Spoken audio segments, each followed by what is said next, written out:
This video is gonna be about how to improve by studying others' replay. And the target I choose will be Kazu, because I love Kazu the most, and I think Kazu stacking is the best. So the thing you do is, you have to think how they will place the pieces. Like, okay, let me turn on some drawing app first.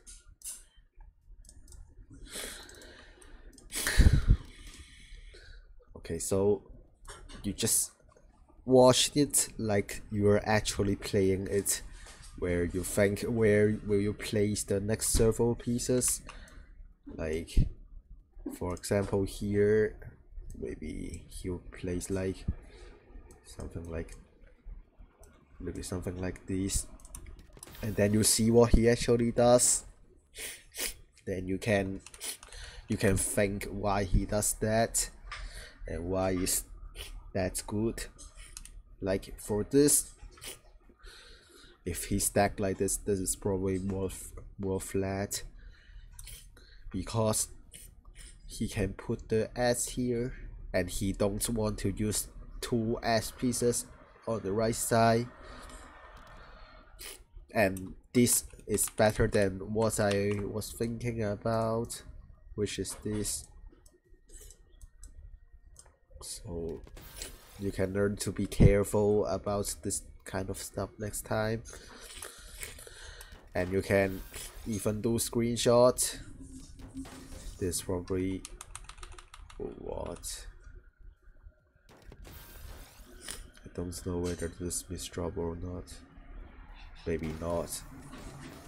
Maybe he's just that smart.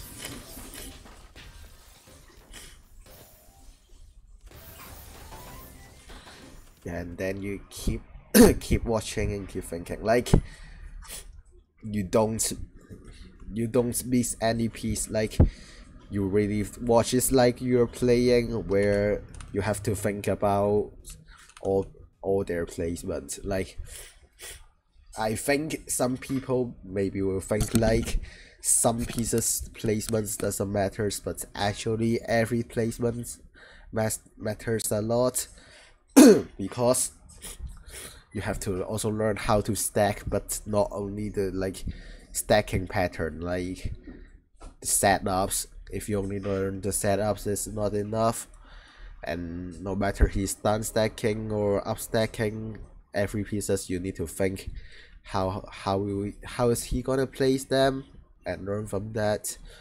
Like from here, I will do like these, and then I will think after seeing more next pieces, because like seeing from this queue, I don't think there's any good solution to make the board looks good. So yeah, after thinking, I just see how he placed the next three piece. Yeah, and then I think again, like how do I make this worse.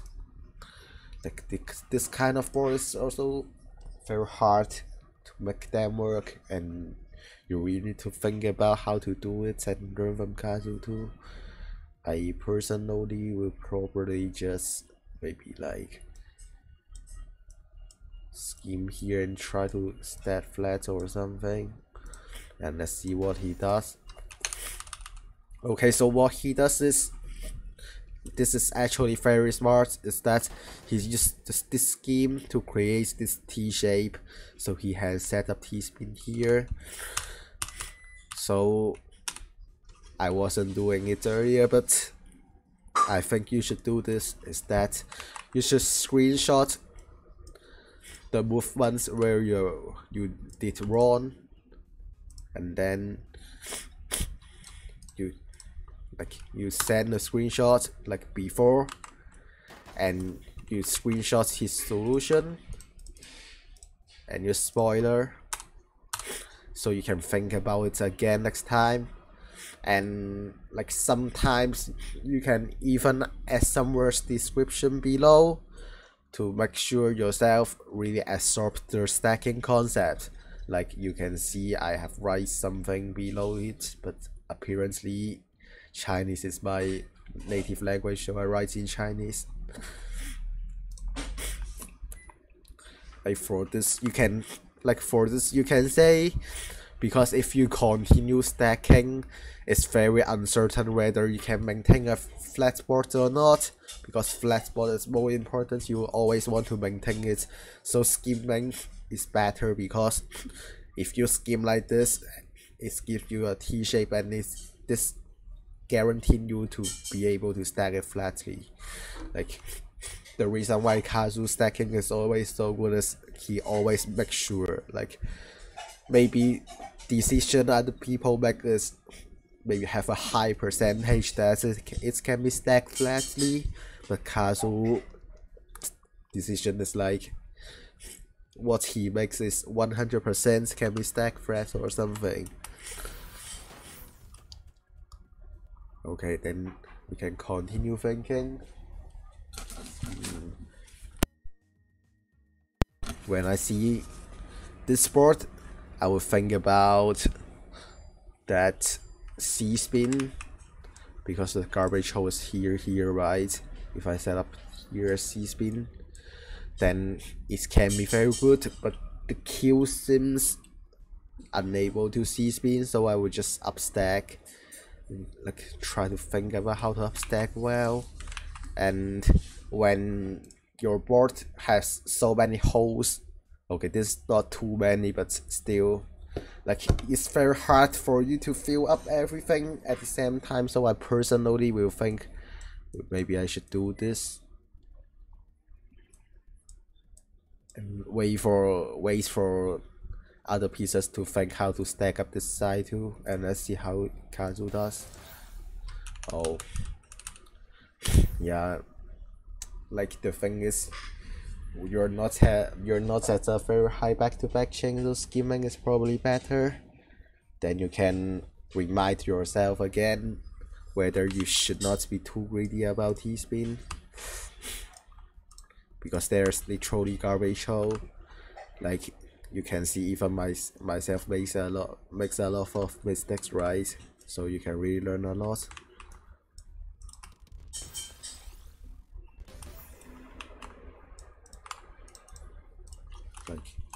Like spoiler, then description. When you're not sure, you can stack flatly, have garbage hole that you can open. Yeah, the idea is like this.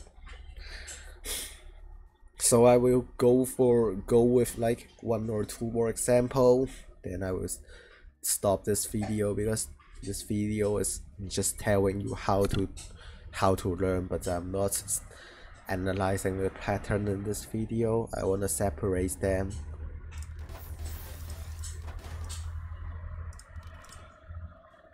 Okay, like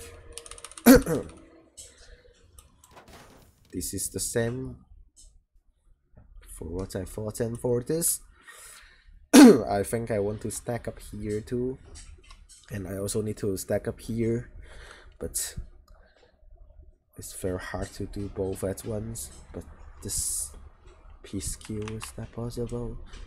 I'm thinking like maybe do this.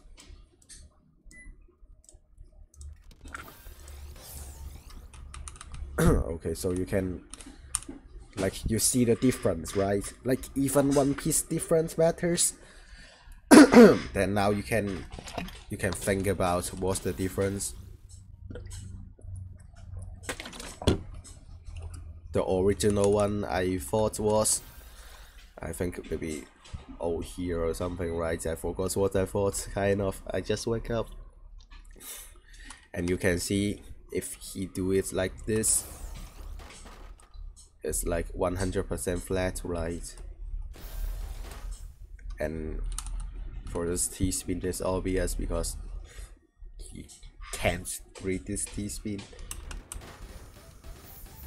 Like, of course, I personally won't do the drawing thing every time. Like, I do the drawing thing because I want to show you guys I personally just use visualization to think about where I place the presets, then watch his decision and compare with him. Okay, really one last example. Probably S here, O here. Then will be maybe G here or something, then I here.